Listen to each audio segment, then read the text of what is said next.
Monday. I am working on my breakfast this morning. I have fried up 1 egg, 1 piece of Canadian bacon, and 1 piece of fat-free cheese in this little pan over here. And I'm going to put it on an English muffin, sort of McDonald's-ish like. So the Thomas English muffins are 3 smart points, and they are also simply filling. So I have sprayed those with a couple sprays of spray butter for 0. These Canadian bacon sausages, Canadian bacons, are from Land of Frost. 1 of these is 0 smart points. 3 is 1 smart point, I believe. 1 or 2 smart points. But anyway, 1 of these is 0. So, and let me show you the back of that because I know you guys like to see nutritional information. Yeah. So, I've started kind of tracking everything on paper for fun. So I have an egg for 0, Canadian bacon for 0, cheese for 1, and an English muffin for 3, which is 4 smart points and also simply filling. And then I've made myself a cold brew over here in my new cup with the blonde roast. I had about a cup of this left. Blonde roast, unsweetened, 0 smart points.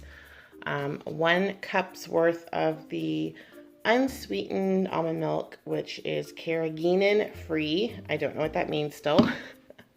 1 tablespoon of Coffee Mate sweet Italian cream. The sugar-free is 1 smart point. So you guys can see I have coffee for 0, almond milk for 1, creamer for 0.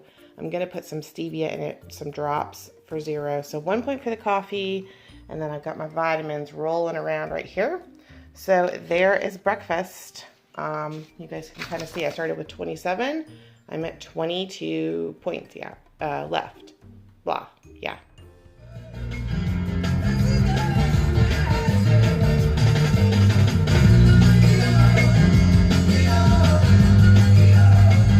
What is he saying right there? EO?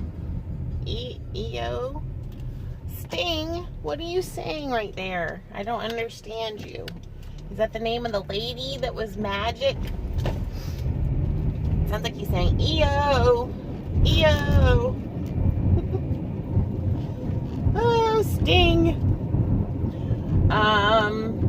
Good morning. It's Monday. I am in Allergyville. Allergyville. My nose is running. My eyes are itching. I'm on this stuff. I'm at a stop sign. Just had to show you. Advil, allergy, and congestion relief. I'm hoping that it will help.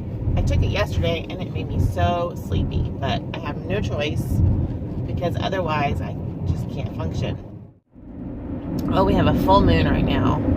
Like, beautiful full moon. You guys have seen that, I'm sure. But like at night, it's shining through the windows. It almost feels, it seems like it's harder to sleep when you have a full moon. So she is also she and my dad are doing Weight Watchers, and it was so funny. They were talking about points. You know, everything was points, and it's cool because they get to eat the way that they like to eat. My dad eats gluten and wheat free, because if he eats anything with like wheat or gluten, he gets really bloated. And anyway, my mom likes to eat sort of low. She doesn't eat wheat, I don't think. Kind of low carbish. So there was a lot of gluten-free stuff there, gluten wheat-free stuff, and then they got to pick up their organic meats that they like and really beautiful produce. So that was fun. And then last night, my husband and I went on a nice long walk so that I could get some steps, because I think like at 6:30 I only had 3,000 steps. So we got me up to, I think I almost got 10,000 steps yesterday, somewhere in there. This is really good, and I took a nap, so we had a great day yesterday. I took a nap probably because of the allergy medicine. I think it knocked me out. This week is, I think I'm supposed to be there early every day. I know I'm supposed to be there early today. I don't know if you ever do that, but I kind of look at my schedule periodically to remind myself. So I should be able to get home, and I want to make a lasagna. I have an eggplant that I want to make a lasagna with whole wheat noodles and homemade sauce and fat-free cottage cheese and eggplant. So I'm probably going to do that midweek to finish out the week. So what I'm finding is I like to make something at the beginning of the week on Sundays, and then the middle of the week I'll make something else to kind of carry me through, and that way it's not so monotonous. Because I like the taco soup, but like I made it, my husband's like, it's not taco soup, it's chicken tortilla soup. I'm sorry, you guys. Chicken soup. Mexican chicken soup. Doesn't have any tortillas in it. I don't know why you call it tortilla soup. I don't know why I call it that. But my husband was like, oh, you make really good chicken tortilla soup, but I don't like soup. He does not like any of his foods mixed together. So he doesn't like casseroles, he doesn't like soups. He likes all his food separated out. He's a picky eater. And someone asked me, how does he stay so skinny?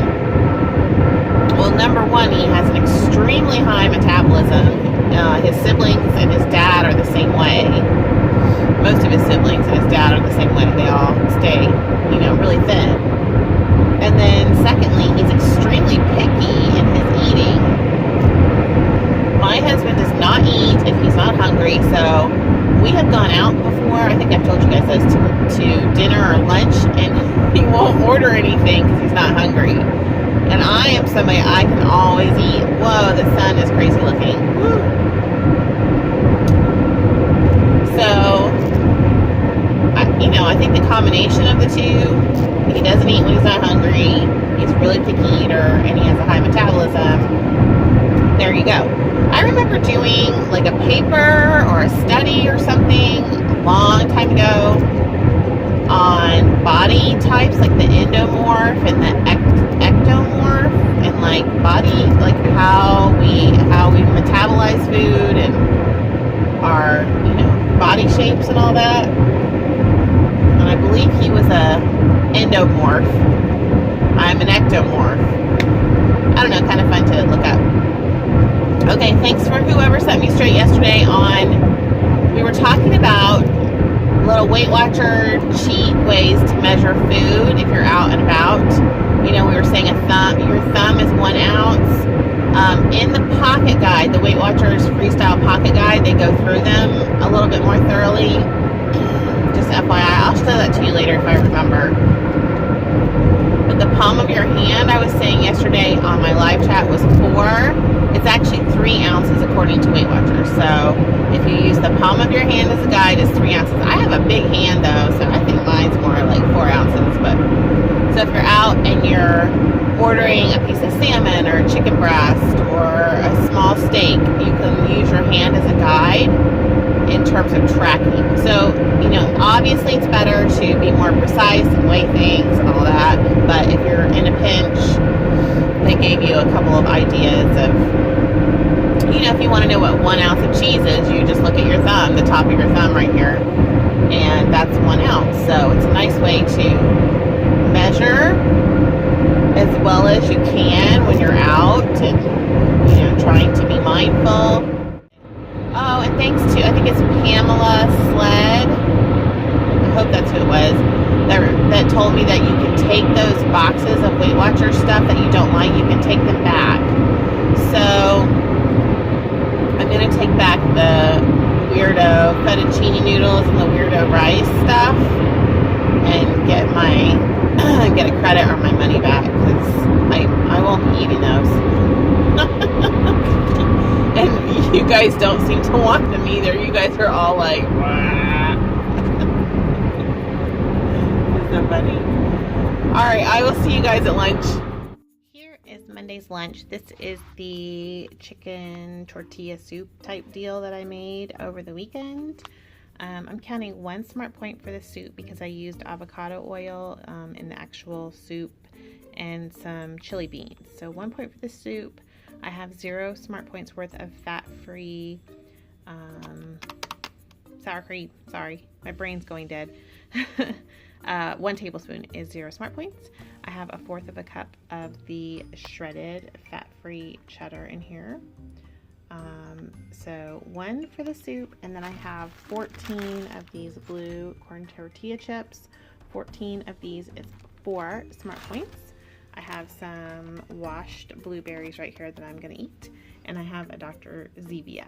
And I've already had a snack this morning of the Weight Watcher turkey sticks, 1 light Baby Bell cheese, and a hard-boiled egg.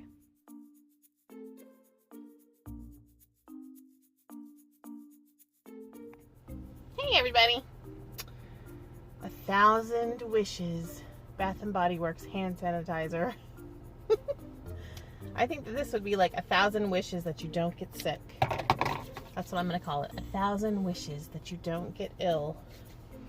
Hand sanitizer. Oh God! Excuse me. Went right up my nose. I don't know why I try to smell it like right after I put it on. Woo. I remembered after I got out of the car this morning that I put all my new sunglasses away somewhere safe.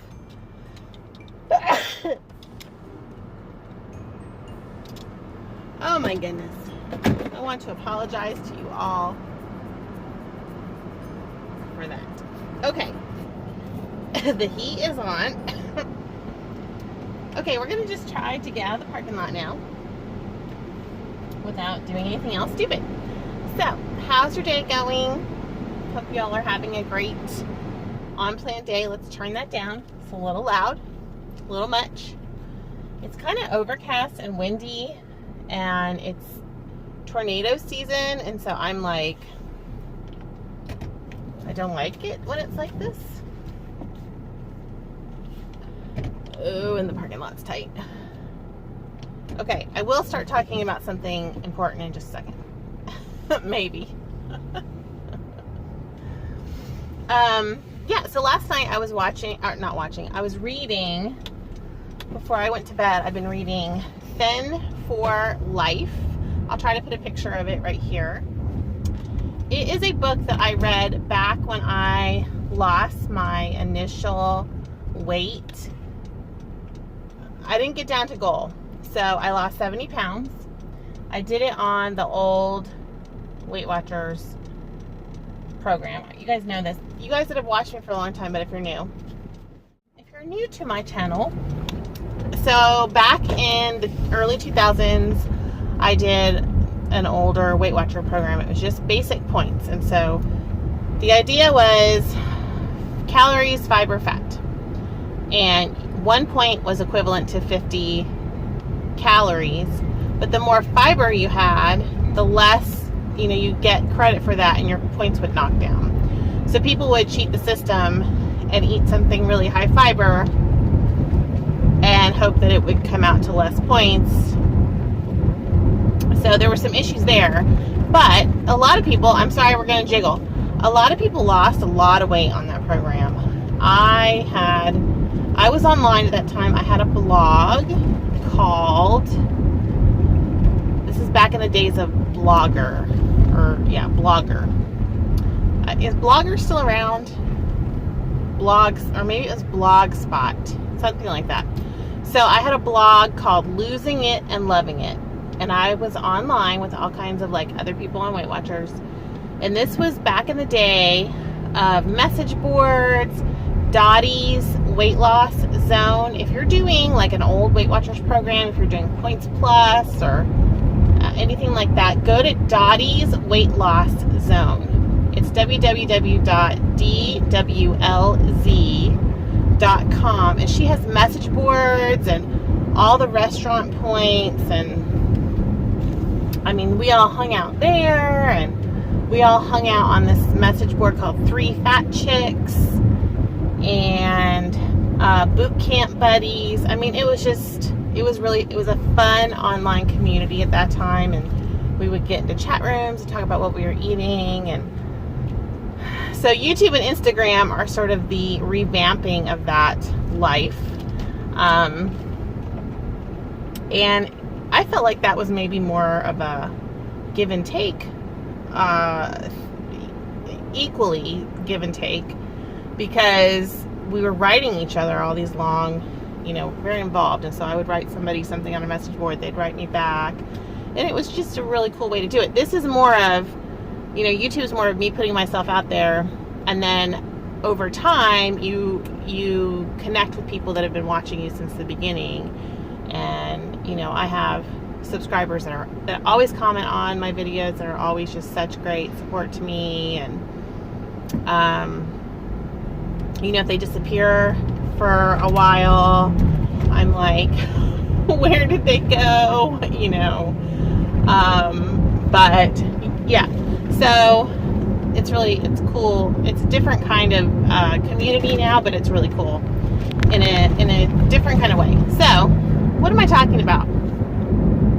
Okay, so back then I lost 70 pounds. I got down from my very highest weight of 288, which, thank you Lord, I've never seen that number again, but I've gotten very close. I got up to 279 is the highest that I saw a couple years ago.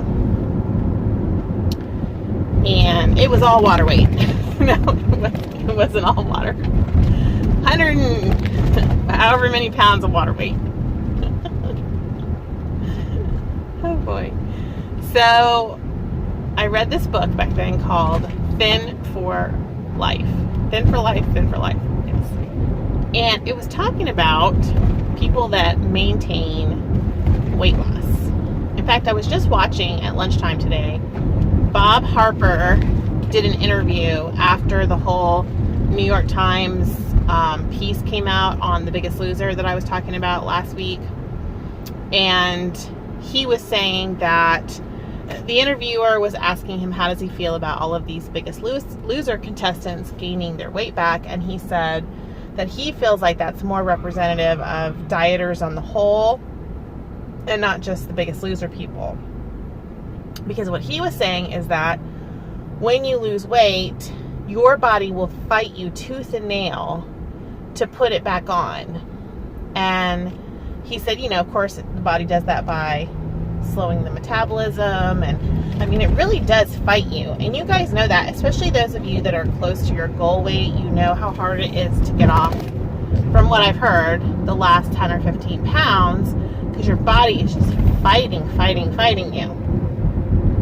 And so it's important to, when you get down to that weight, to, establish a set point for your body, which means catching yourself, at a certain point before you go back up, which this book talks about. So Thin for Life talks a lot about sort of the masters of weight loss. In other words, people that have lost the weight, but they've kept it off and how they've done it. And it goes through sort of the beginning stages of what are your whys, and why are you doing this, and what's propelling you forward, and where's your motivation coming from. But the question that struck me last night was, what are you willing to do to lose the weight and keep it off? Like, what are you willing to do? And you have to be willing to do the things that not only get the pounds off initially, but keep them off long term.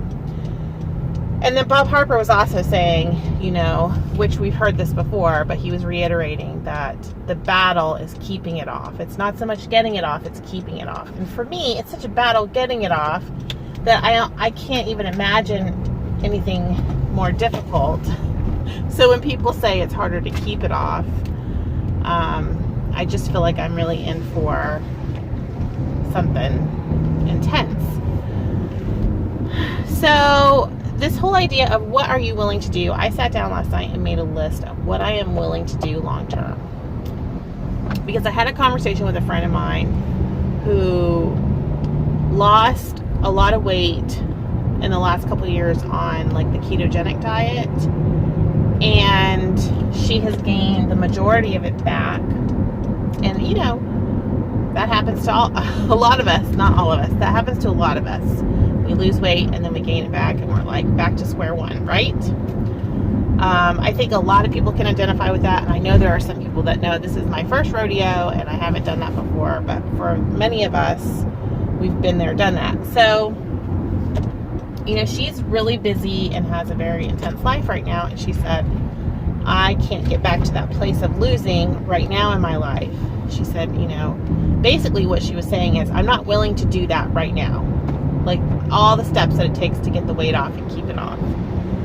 And I think a lot of us are stuck sort of in that get it off mindset that we don't really think ahead to how we're going to keep it off. It is like bright and glary, and then if I put my glasses on, it's like dark. Oh well. So I was thinking last night about what I am willing to do. And the past couple of years, you know, I went back to Weight Watchers in 2016, went for a few meetings, then I did online for a while, then I tried to do it on my own, and I did lose 25 pounds kind of in that period. And then since October, I've lost another, you know, 30, 24 pounds. So the things that I'm willing to do, you know, like I had to really think about that. And I'm willing to go to weekly meetings long term. I had to really like verbalize that and write it down. Because there are a lot of people in meetings now that see the meeting as a short term thing, and they're not willing to do that for the rest of their lives. So it's not so much about the right or wrong in that, but more about clarifying for yourself, okay, so you're not willing to do that, but what are you willing to do to keep the weight off? You know, am I willing to cut back on sugar? Am I willing to cook more for myself and meal prep? You know, am I willing to eat out less? Am I willing to weigh daily or weekly or monthly, whatever, you know, is working for you? Like Fat Dag, I know he weighs every day. And I know back when I was, when I had lost the 70 pounds, I was weighing every day. And so the things that I stopped doing, I wanted to sit down and clarify what I stopped doing.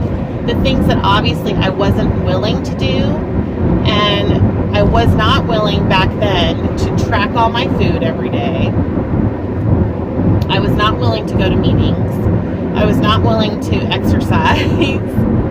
And then eventually I was not willing to eat right. And I remember, like, when I, you know, stopped those healthy habits, you know, it was a gradual throwing away of these habits, or, you know, dismissing these habits from my life. And it was very gradual. It started with, I think it started with tracking, because I remember thinking, oh, I don't need to track. And I have felt like that in the past month or so, because I eat a lot of the same things, so I've gotten really lazy with tracking. And paper tracking has helped me. I've only been paper tracking for 3 days, but it's really helping me, like, look at what I'm eating and be very intentional. It's interesting.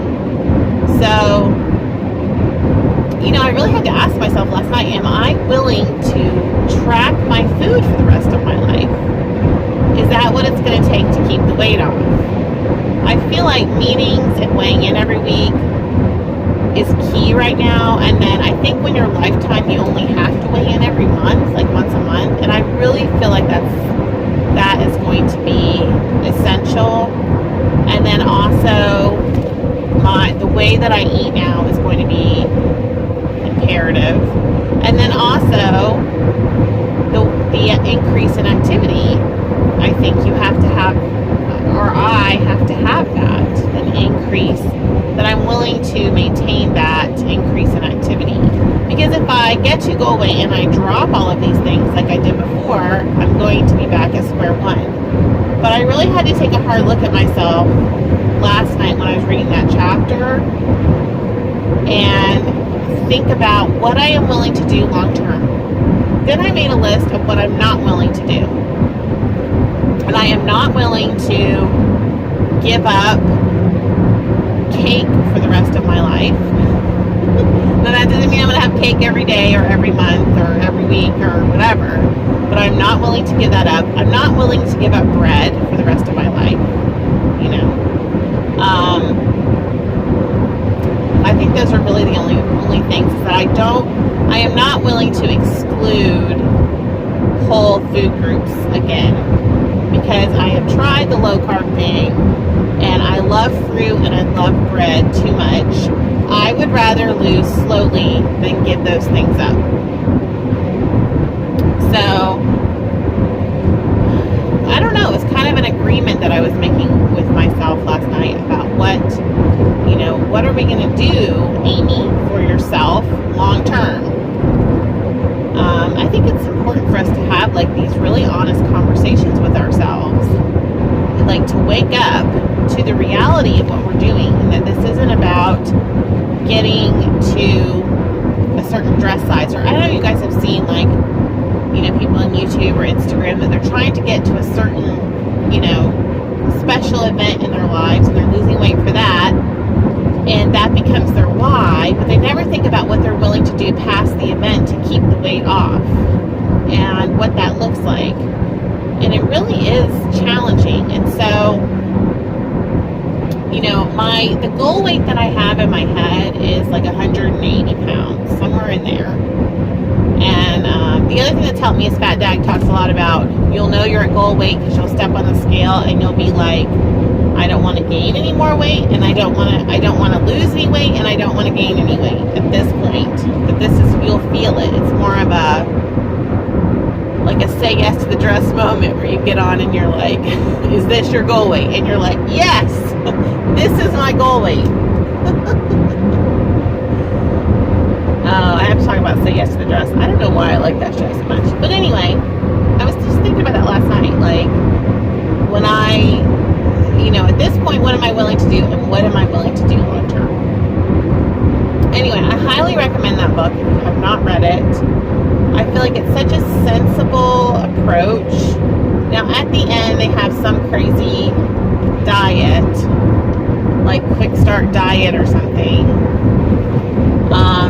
that, I guess they felt like they had to throw that in there, which doesn't really, for some reason, jive with this whole more of a lifestyle idea. But maybe they thought it would sell the book. I don't know. But that's the only section of the book that I'm not appreciating right now. And I remember reading this initially, and I honestly didn't get it, you guys. I had the click, and I was losing weight, but I never thought beyond goal weight for myself.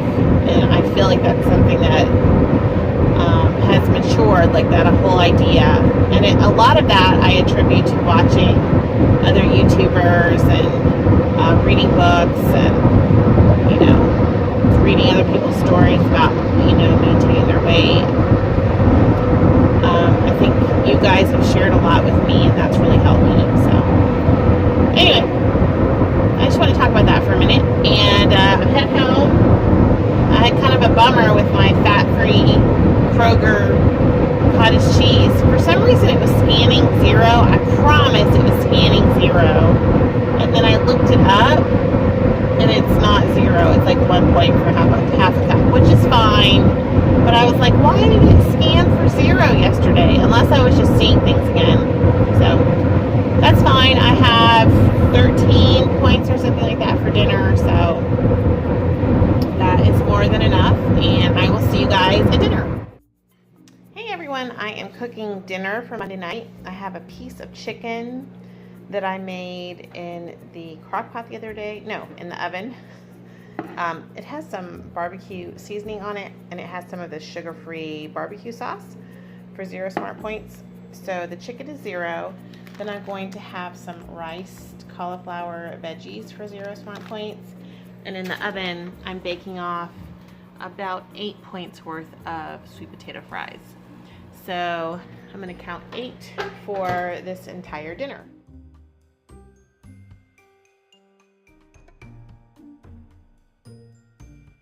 Hey everyone, it's Wendy. We are out doing the walk, me and the mister. I had 8,000 steps when we started, so he's been great about cheering me on. Oh, no. You know that's going on YouTube, right? Here is my dessert tonight. I have a Light and Fit toasted coconut vanilla yogurt for 2 smart points, 1 tablespoon of Hershey sugar-free chocolate syrup for 0, and a teaspoon of Trilogy health seeds for 0. And then I also have 3 tablespoons of sugar-free Cool Whip for 1 smart point. Hey guys, I am gonna close out the vlog. I do want to just give a shout out to a couple of my YouTube friends out there that are struggling. You know who you are. Just, you know, stay the course. We all have days, weeks, some of us months, some of us years that are more of a struggle than others. And, you know, just stay in orbit. My husband says that a lot at church to people that are really struggling with faith or things in their lives, and the temptation is to pull back from the thing that is really good for you. And, you know, Weight Watchers or taking care of yourself or a journey towards being more healthy, a weight loss journey, those are good things. So stay in orbit, you know, even if you have to step back a little bit, you don't have to fall out of orbit. And join some, there's a whole bunch of people doing challenges. May 1 is tomorrow, so find something that you feel like you can do that's doable for you, that's fun, that will sort of increase your motivation, and participate and join in. We have a great community here on YouTube. Drop me a note, let me know how you're doing, and I appreciate you guys' support so much. I hope you know that I'm here to support you as well. And yeah, let me know how you're doing. So I hope you had a great on-program day, and if you didn't, turn the page. You can start over in this very moment. You know, it's like Amy put the Reese's peanut butter cups down. Turn the page. Let's do this together, and I will see you guys on the vlog next time. Good night, everybody.